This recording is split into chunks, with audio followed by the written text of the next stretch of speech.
الحمد لله وكفى وسلام على عباده الذين اصطفى أما بعد فأعوذ بالله من الشيطان الرجيم بسم الله الرحمن الرحيم وجاهدوا في الله حق جهاده هو اجتباكم وما جعل عليكم في الدين من حرج ملة أبيكم إبراهيم. بزرگوں، ہم اثر کے بعد سے الحمدللہ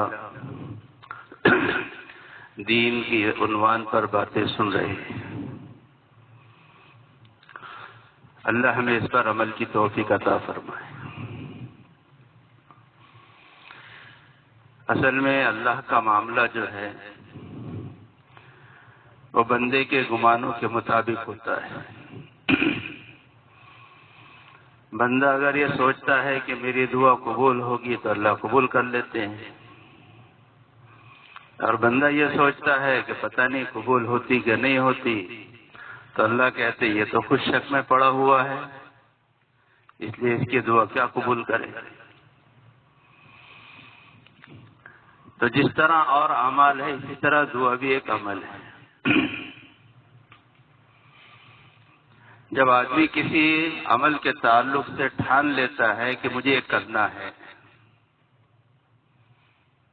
تو پھر اللہ کی مدد اس کے عزم، اس کے جذبات، اس کے شوق، اس کے حوصلے کے مطابق اللہ کی مدد اس کے ساتھ ہوتی ہے.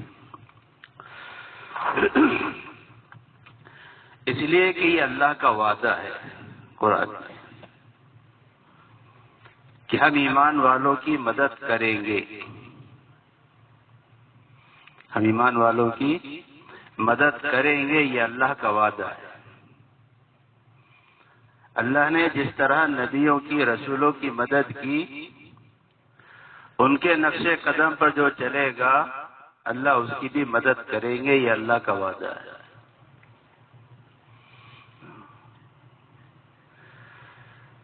تو اللہ کی مدد کا وعدہ ہے ایمان والوں کے ساتھ.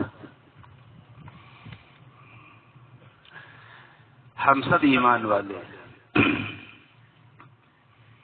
اس لیے ہمارے دل میں یہ عزم ہو، یہ حوصلہ ہو، یہ جذبہ ہو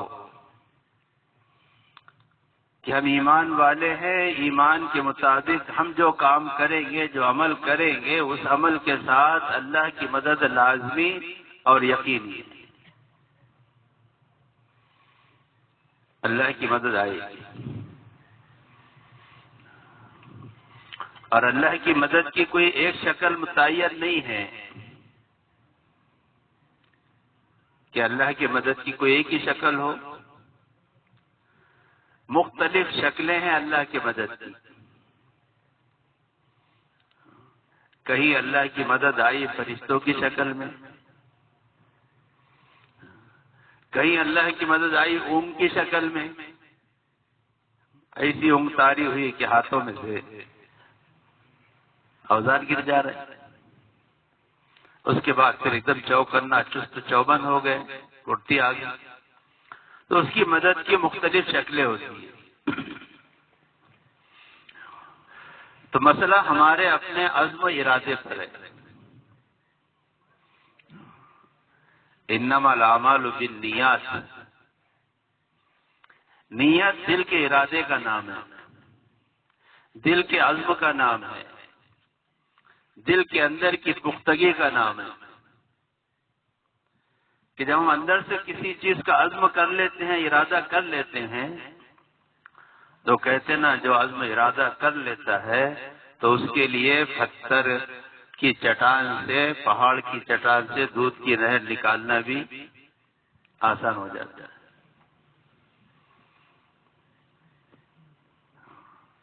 تو ہمارے اندر کا اصل ارادہ، ہمارے اندر کا عزم، کہ ہم اندر سے اس بات کے لیے تیار ہو جائیں، اس کا عزم کریں، اس کا ارادہ کریں کہ وہ محنت، جس محنت کو ہمارے اسلاف نے، ہمارے بزرگوں نے بڑے بڑے علماء کی سرپرستی کے ساتھ شروع کیا تھا، ہم اس محنت پر، اس طرز پر، اس طریقے پر ہم اپنے آپ کو کھڑا کر لیں، اللہ کی مدد یقینی ہے۔ کل بھی جوڑ ہوا ہمارے حلقے نمبر 3 کا نا، تو طبیعت خوش ہوگی۔ میں نے کہا میں اکیلا ہی چلا تھا جانب منزل، مگر لوگ جڑتے گئے، کارواں بنتا گیا۔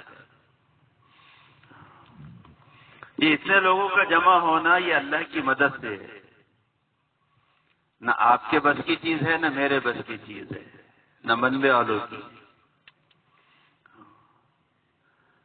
لیکن جب کوئی عزم و ارادہ کر کے طے کر لیتا ہے اور وہ اپنے عزم و ارادے میں سچا ہوتا ہے تو پھر اللہ اس کے لیے اسباب پیدا کر دیتے۔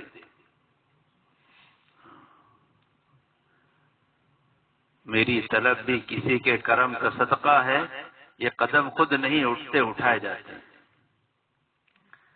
اس لیے کہ جس کی نسبت پر ہم قدم اٹھا رہے ہیں اور جس کے اعتماد اور بھروسے پر قدم اٹھا رہے ہیں، وہ اللہ بڑا میالو اور دیالو ہے۔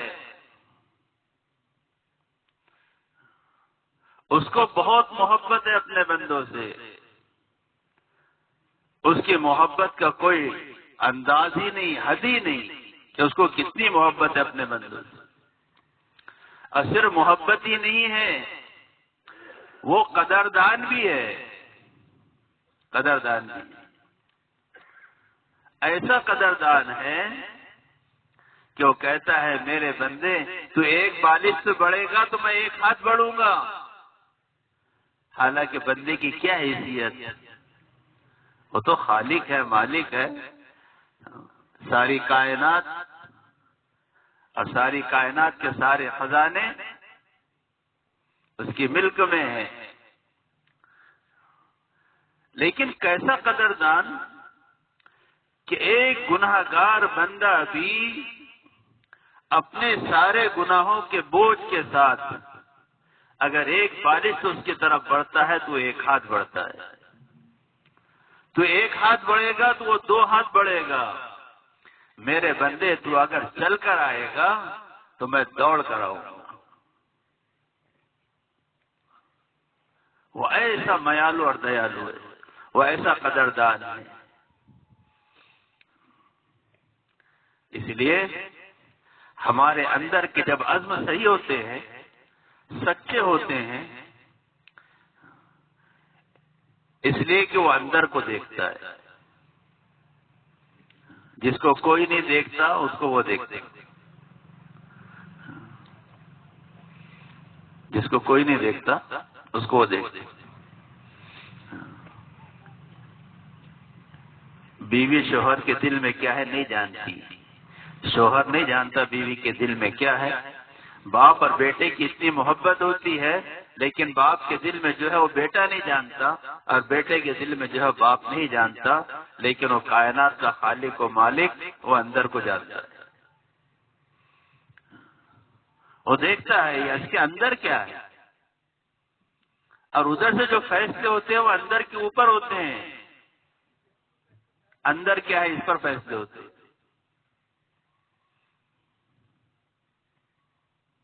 یوم لا ينفع مال ولا بنون الا من اتى الله بقلب سلیم۔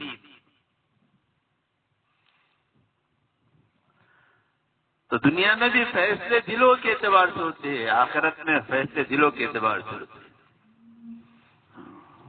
نیت، عزم، ارادہ یہ دل کا فعل ہے۔ ہم اگر طے کر لیں کہ ہمیں کام کرنا ہے سچائی کے ساتھ، پختگی کے ساتھ، سچے ارادے کے ساتھ، اور بھروسہ کسی پر نہیں، بھروسہ صرف اللہ کی ذات ہے۔ وَمَن يَتَوَكَّلْ عَلَى اللَّهِ فَهُوَ حَسْبُهُ، جو اللہ پر بھروسہ کرتا ہے اللہ اس کے لیے کافی ہے۔ ہماری نظر اللہ پر ہو، ہمارا اعتماد اللہ پر ہو، ہمارا بھروسہ اللہ پر ہو، اور اس عزم کے ساتھ ما اسألکم علیہ اجرا ما اسألکم علیہ مالا ان اجری الا علی اللہ. اے لوگوں، ہم تم سے کچھ نہیں چاہتے. ہمیں جو لینا ہے کس سے لیں گے؟ جب اللہ پر بھروسہ ہے، اللہ پر اعتماد ہے، اللہ کے بھروسے قدم اٹھایا ہے، تو پھر لینا بھی اللہ ہی ہے. کوئی تمنا کسی سے نہیں، مخلوق سے. لا نريد منکم جزاء ولا شکورا. ہم تو یہ ہمارے دل میں یہ بھی نہ آئے کہ کوئی یہ کہے کہ آپ کا بہت بڑا احسان، آپ کا بڑا شکریہ کہ آپ نے ہمارے یہاں آ کر کام کر لیا. یہ بھی دل میں نہ ہو. ہم خالص اللہ پر اعتماد کریں. اس لیے کہ بزرگوں ہم سب سے حق کو چھپا سکتے ہیں، اللہ سے نہیں چھپا سکتے. ہم سب سے چھپا سکتے ہیں. بیوی سے چھپاتا، باپ سے چھپاتا، ماں سے چھپاتا، گہرے دوست سے چھپاتا، لیکن اللہ کی قسم آج اللہ سے نہیں چھپا سکتا. ہم سب کو دھوکہ دے سکتے ہیں، اللہ کو نہیں دے سکتے. اور اس کا معاملہ اندر کے اوپر ہے. یہ اندر سے کیا ہے؟ اس لیے بزرگوں، حضرت موسیٰ علیہ السلام کو جب اللہ نے کہا اذهب الى فرعون انه طغى، فرعون کے پاس جا، وہ سرکش ہو گیا. تو حضرت موسیٰ علیہ السلام نے سب سے پہلے اللہ سے جو دعا کی وہ اسی کی، رب اشرح لی صدری، اے اللہ اس کام کے لیے میرے سینے کو کھول دے. ویسر لی امری، کام بہت مشکل ہے، تو ہی آسان کرے تو آسان ہے، تو آسان کر دے.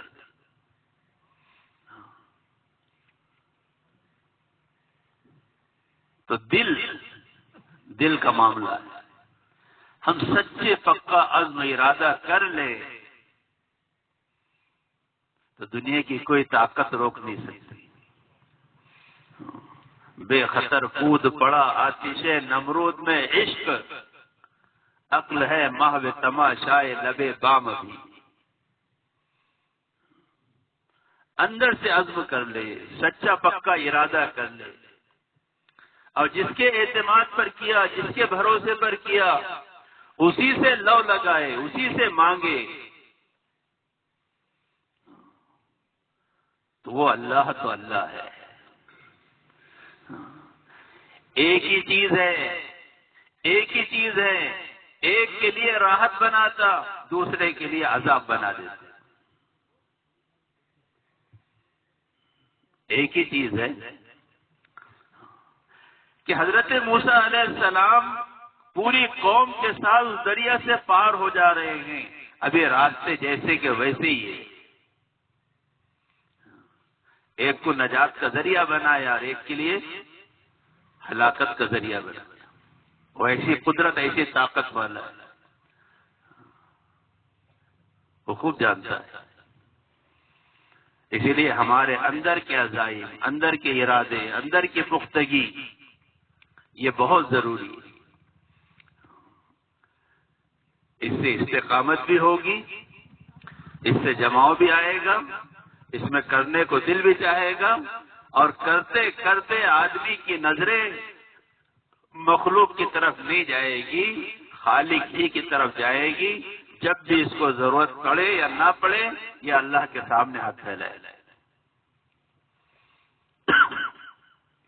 اس لیے اللہ نے نبی کو دعوت بھی دی اور دعا بھی دی.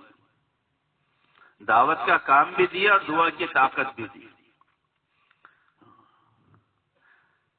اپنے آپ کو کمزور سمجھیں، ہم طاقتور نہیں ہیں، ہم کمزور ہیں، ہم ضعیف ہیں. اپنی نفی کرے، ہم سے کچھ نہیں ہوتا. بدر کے میدان میں اللہ کے نبی یہی کہہ رہے ہیں، اے اللہ یہ تو بھوکے ہیں، ان کو کھانا دے. یہ ننگے، ان کو کپڑا دے. ہمارے پاس کچھ بھی نہیں ہے، ہم بے کسی بے بسی میں ہیں. خوب عاجزی انکساری سے مانگا جا رہا ہے، لیکن ٹوٹے ہوئے حالات میں جو دل پر کیفیت ہوتی ہے دل کی، وہ ایک عجیب ہی کیفیت ہوتی ہے. ٹوٹے ہوئی حالات میں سارے نفس مخالف ہو اور سارے جگہ سے امیدیں ختم ہو گئی ہو، تو ایسے وقت جو دل سے دعا نکلتی ہے وہ ایک عجیب تاثر رکھتی ہے. اللہ کے نبی اس وقت دعا مانگ رہے ہیں، استغیثون ربکم فاستجاب لکم انی ممدکم بألف من الملائکۃ مردفین. اللہ نے وہ طاقت والی چیز دی ہے، کائنات میں کسی کے پاس نہیں ہے ایسی چیز جو آسمان سے فرشتوں کو اتارے، وہ ان کے پاس ہے، ایمان والوں کے پاس ہے، اور وہ ہے دعا. الدعاء مما نزل مما لم ينزل فعليكم عباد الله بالدعاء. جو بلا نازل ہو گئی اس کو بھی روک دیتی ہے، جو نازل ہونے والی ہے اس سے بھی حفاظت ہو جاتی ہے دعا کے ذریعے. ہم اللہ کے سامنے مانگیں. پہلا تو یہ کہ ہم عزم ارادہ کریں پختگی کے ساتھ، سچائی کے ساتھ، اللہ پر پورا اعتماد کرتے ہوئے کہ ہم نے جس کام پر قدم رکھا ہے یہ کام حق ہے، صحیح ہے، سچ ہے، اور ہمیں اس پر چلنا ہے. جب اندر پختگی ہوگی تو دوسروں کو ہم دعوت دیں گے. ہم ہی اندر اگر ڈاواڈول ہو گئے تو دوسروں کو ہم دعوت نہیں دے سکتے. ہم کو کسی کی مخالفت نہیں کرنی ہے،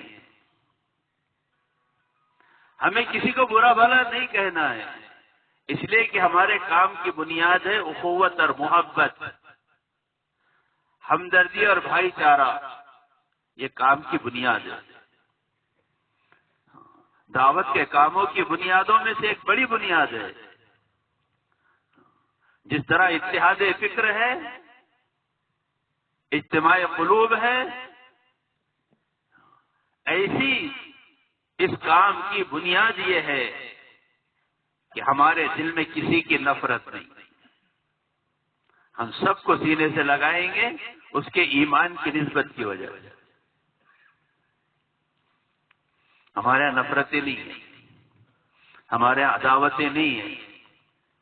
ہمیں نبی نے وہ سکھایا ہے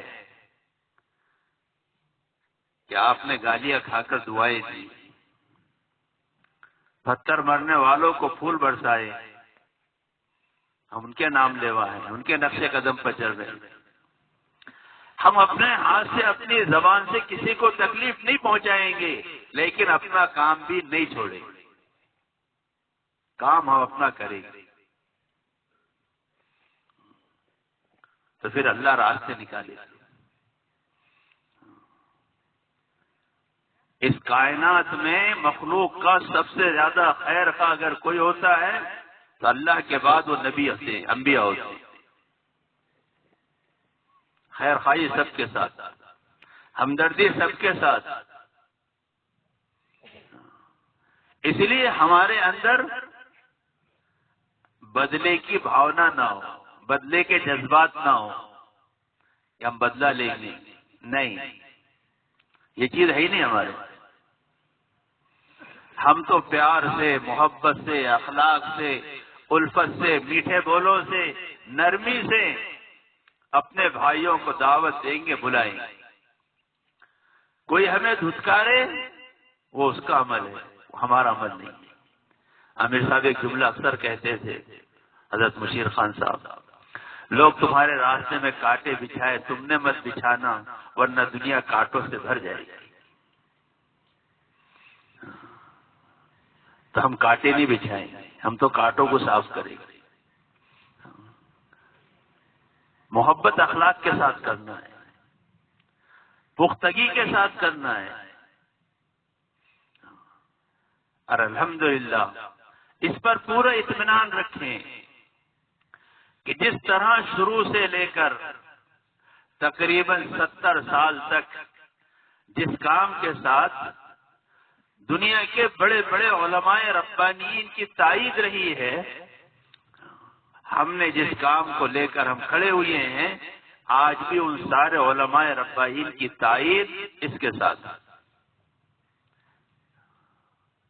بس ہماری دلیل اور سچ ہونے کے لیے، ہمیں سچ ہونے کے لیے یہ دلیل ہمارے لیے کافی ہے۔ یا ایھا الذین آمنوا اتقوا اللہ وکونوا مع الصادقین، اللہ سے ڈرو اور جن لوگ جو سچے ہیں ان کے ساتھ ہو جاؤ۔ ہمیں کسی کو جھوٹا نہیں کہنا، ہمیں کسی پر الزام نہیں رکھنا۔ ایک اللہ نے صحیح کام، صحیح چیز دی ہمارے پاس، ہمیں اس کو لے کر چلنا ہے، بس ادھر ادھر نہیں دیکھنا۔ اسی لیے بزرگوں، ہم سب اس بات کا عزم ارادہ کریں کہ انشاءاللہ جو محنت اکابرین کی دی ہوئی تھی، یہ ایک امانت ہے۔ قرآن لوگ کہتے تھے اس کام کی ایسی حفاظت کرو جیسے اپنی کنواری بیٹی کی حفاظت کرتے ہو، لیکن کیا کرے، ہوتے ہوتے کچھ کا کچھ ہو گیا۔ لیکن صحیح چیز بھی ہمارے سامنے ہے، اس لیے اس صحیح چیز کو پکڑنا ہے مضبوطی کے ساتھ، اور اس کو لے کر ہمیں چلنا ہے دنیا میں۔ حالات، پریشانیاں، مصیبتیں، یہ تو دعوت کے کام کے ساتھ اس کا چولی دامن کا ساتھ ہے۔ یہ نہیں ہو سکتا کہ دعوت کا کام ہو اور پریشانیاں اور حالات نہ آئے، مصیبتیں نہ آئے، ایسا نہیں ہوتا۔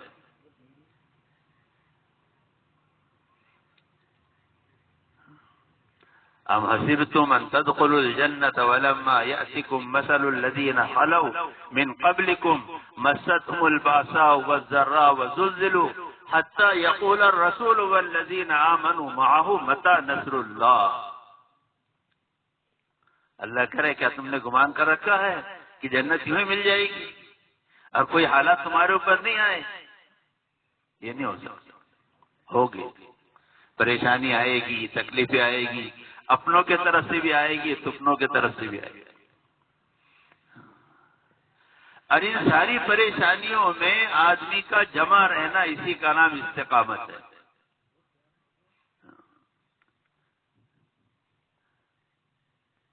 ایسا نہیں جدھر کی ہوا چلی ادھر اٹھنو، بولتے نا اپنا، ایسا نہیں کرتا۔ ایک راستہ ہے، متعین ہے، صحیح چیز ہے، اسی لیے اس کام کو ہمیں کرنا ہے۔ کریں گے بھائی، روزانہ ہمارا مشورہ ہو، روزانہ مشورہ کسی ایک نماز کے بعد، روزانہ 2.5 گھنٹے لگاؤ، 2.5 گھنٹے کی محنت میں گھر گھر پر جا کر محنت کرو، ان کو سمجھاؤ، ایمان کی، نماز کی، یہ باتیں سمجھاؤ۔ ایمان کے تذکرے ختم ہو گئے، نماز کی دعوت ختم ہو گئی۔ ابھی ایک زمانہ چلا، اس زمانے میں صرف خروج کی محنت ہے، تو خروج ایسا غالب آیا، کل بھی کام ہے، خروج ایسا غالب آیا کہ مہینہ بھر فجر کی نماز جماعت کے ساتھ پڑھتا نہیں، مسجد میں جاتا نہیں، فجر کی نماز میں تو مہینہ بھر نظر نہیں آتا، لیکن مہینے کا پہلا ہفتہ آتے ہی 3 دن پابندی سے لگاتا۔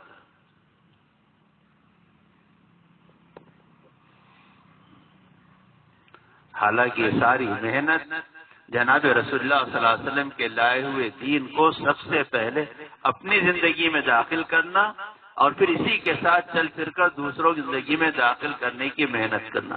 اس کے لیے ایک تو روزانہ مشورہ کریں ہم،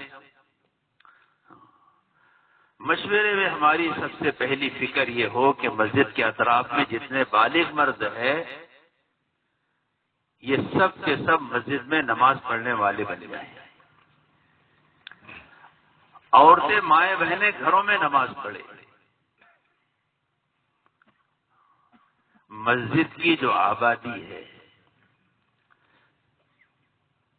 یہاں تھوڑا گڑبڑ ہو گئی۔ مسجد دنیا میں جس بھی جگہ بنتی ہے وہ کس لیے بنتی ہے؟ دعوت تعلیم کے لیے۔ کہیں بھی دنیا میں کسی بھی ملک میں جو مسجد بنتی ہے وہ صرف جماعت کے ساتھ نماز مسلمان ادا کرے، اس کے لیے بنتی ہے۔ تو مسجد کی آبادی نمازیوں سے ہے، یہ سارے اعمال ضمنی ہے، اس کے اندر ہوتے ہیں۔ صحابہ کے زمانے میں لوگ نوافل مسجد میں نہیں پڑھتے تھے، گھروں میں پڑھتے تھے۔ یہ تو مصروفیت مشغولیت کا زمانہ ہے ہمارا، بہت سارے مشغلے ہمارے ساتھ لگ گئے، اسی لیے علماء کہتے ہیں کہ اب نوافل سنتیں مسجد میں پڑھ لیا کرو۔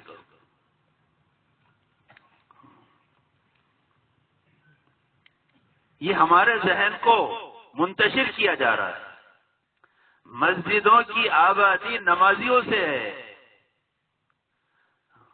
مسجدوں میں اگر نمازی نہیں ہوگے تو مسجد ویران کہلائے گی۔ مسجد کی آبادی نمازیوں سے، ہمارے ذہن اب نمازیوں پر نہیں رہے۔ چند اعمال ہیں، ہم سمجھتے یہ اعمال مسجد میں ہو گئے کافی ہے، مسجد آباد ہو گئی۔ یہ ایک دھوکہ ہے، دھوکہ۔ مسجد کی آبادی نمازیوں سے ہے۔ ہماری فکر یہ ہو کہ مسجد کے اطراف میں جتنے بالغ مرد ہیں یہ سب کے سب مسجد میں آ کر نماز پڑھنے والے بنے۔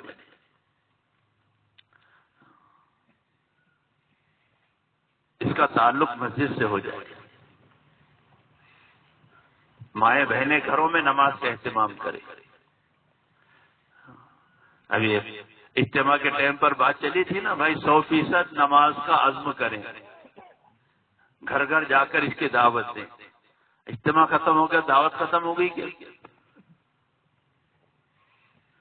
ایمان کی دعوت دو، نماز کی دعوت دو، علم کے عنوان پر بچوں کو مکتب میں بھیجنے کی، گھر میں فضائل اعمال کی تعلیم کی، اس کی دعوت۔ ذکر کے عنوان پر گھر کے ذمہ داروں کو سمجھاؤ کہ ہمارے گھر میں تلاوت ہونا چاہیے، تسبیحات کا اہتمام ہونا چاہیے، مسنون دعاؤں کا اہتمام ہونا چاہیے۔ اکرام کے عنوان پر یہ بات سمجھاؤ کہ ہمارے گھر میں چھوٹے بڑے سب ہیں، ایک دوسرے کا ادب و احترام کرے۔ قیامت کے دن میزان کے اندر سب سے زیادہ وزنی اگر کوئی چیز ہوگی تو وہ اخلاق ہوگی۔ اور پھر کہو کہ یہ سب چیزیں اللہ کے لیے کرنا ہے، نام پیدا کرنے کے لیے نہیں کہ میرا گھر بڑا دیندار ہے، میرے گھر سے چلے کی جماعت، تینے کی جماعت سب جا رہی، اس کے لیے نہیں، اللہ راضی ہو جائے۔ ابھی یہ ماحول کب بنے گا؟ اس کے لیے بھائی ہمارے بڑوں نے ایک ترتیب بنائی ہے کہ ہمارے گھر کے اندر ترتیب بن جائے 4 مہینے کی، چلے کی، 3 دن کی۔ یہ 6 نمبر ہے۔ اس طرح دعوت اپنے محلوں کے اندر ہم دیں۔ یہ ہمارا کام ہے، ہم اس ترتیب سے شروع کریں۔ روزانہ 2.5 گھنٹے دے، جو بھی دے دے، آدھا گھنٹہ کوئی دے دے، 15 منٹ دے دے، ہم لے لیں، انکار نہیں کریں گے، لیکن مطالبہ کریں گے 2.5 گھنٹے روزانہ کی محنت۔ گھر کی مسجد کی تعلیم، فضائل اعمال کی تعلیم گھر میں بھی ہو، مسجد میں بھی۔ اسی طرح اپنے ہفتے والی 2 گشت، عمومی گشت جو ہوتا ہے، یہ عمومی گشت کے اندر جو جماعتیں جائے اس میں اکثر پرانے ساتھی ہونا چاہیے۔ اب بہتر ہے کہ 10 لوگوں کی جماعت بنے، جانے والا جو بات کرے، متکلم جو بات کرے گا وہ ایمان کی بات کرے گا، اپنے مسلمان بھائی سے ایمان کی بات کر کے اس کو ایمان کی اہمیت اور فضیلت بتائے گا، اور پھر یہ کہے گا کہ الحمدللہ اسی عنوان پر مسجد میں بات ہو رہی ہے، آپ مسجد میں چلے۔ مسجد میں جو بات ہو کرنے والا جو بات کر رہا ہے عصر کے بعد گشت کے دوران، وہ ایمان کی بات کرے، اللہ کی عظمت کو بیان کرے، اللہ کی بڑائی کو بیان کرے، اللہ کی طاقت و قدرت کو بیان کرے، اللہ کی عظمتوں کو بیان کرے،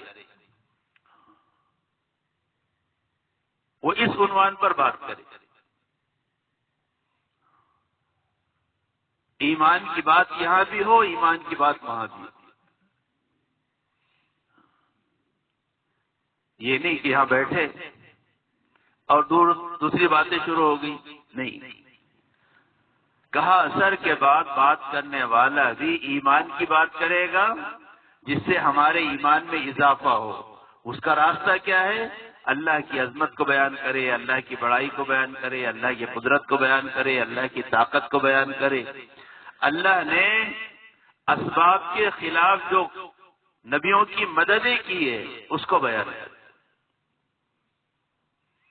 اور مغرب کے بعد بھی جو بات ہو وہ ہماری 6 نمبر میں ہو۔ اللہ کرے کہ خروج کا نمبر سب سے اخیر میں ہے تو سب سے اخیر ہی میں آئے۔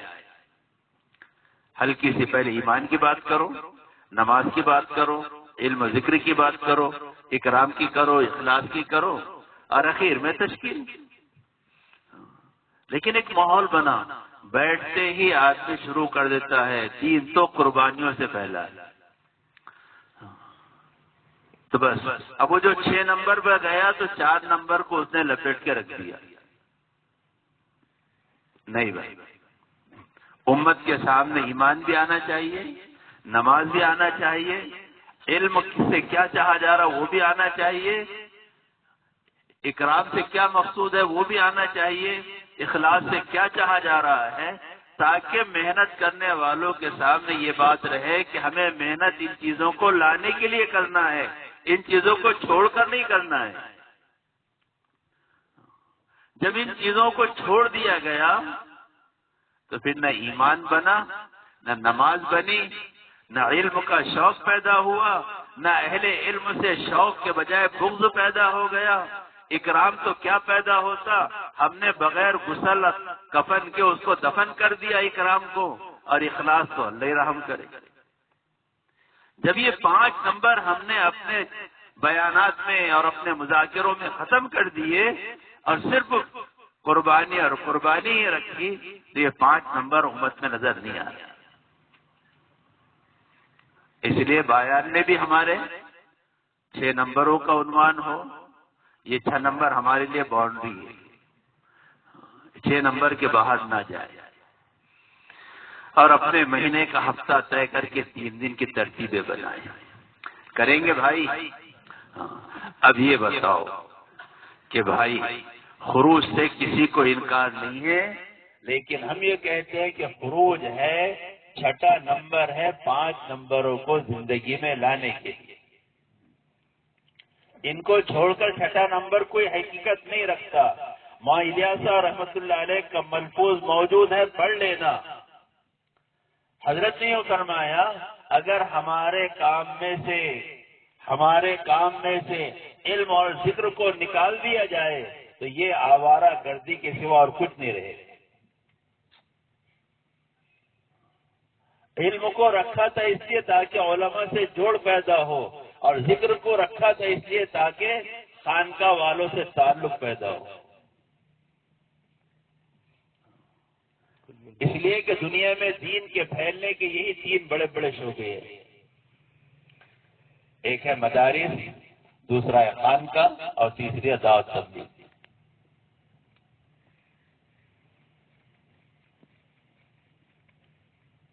ان تینوں میں ایک ربط ہے، ایک ضبط ہے۔ تو اس کے لیے رکھا تھا علم تاکہ اہل علم سے، اہل مدارس سے ایک تعلق پیدا ہو۔ ذکر اس لیے رکھا تھا تاکہ خانقاہ والوں سے تعلق پیدا ہو۔ علم اور ذکر اس لیے تھا۔ پروفیسر ناظر علی صاحب کہتے تھے 4 شعبے جب صحیح طریقے پر کام کریں گے تو پورا دین امت میں آئے۔ ایک کہتے تھے تعلیم و تعلم، درس و تدریس جس کو کہتے تھے، دعوت و تبلیغ، تصدیق و تعلیم، اور تزکیہ و تصوف۔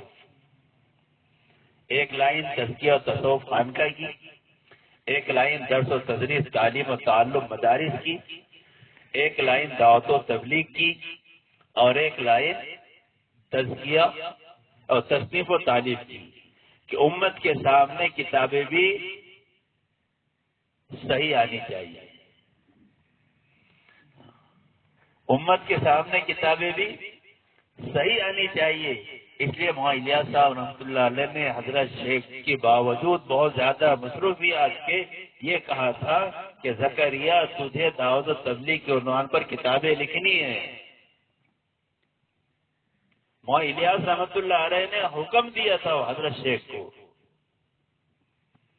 یہ بتایا کہ ہمارے ہاں تصنیف و تعلیم بھی ایک شعبہ ہے جو ہماری ضرورت کا ہے، تعلیم و تعلم بھی ہے، تزکیہ و تصوف بھی ہے، اور دعوت و تبلیغ میں تو ہم لگے ہوئے ہیں، لیکن ایسا بھی مت لگ جاؤ کہ ہم یہ سمجھے کہ سب سے مالدار ہم ہی ہیں، باقی سب فقیر ہے، ایسا نہیں کہ سب کچھ میرے ہی پاس ہے، جس کو ضرورت ہوگی وہ میرے پاس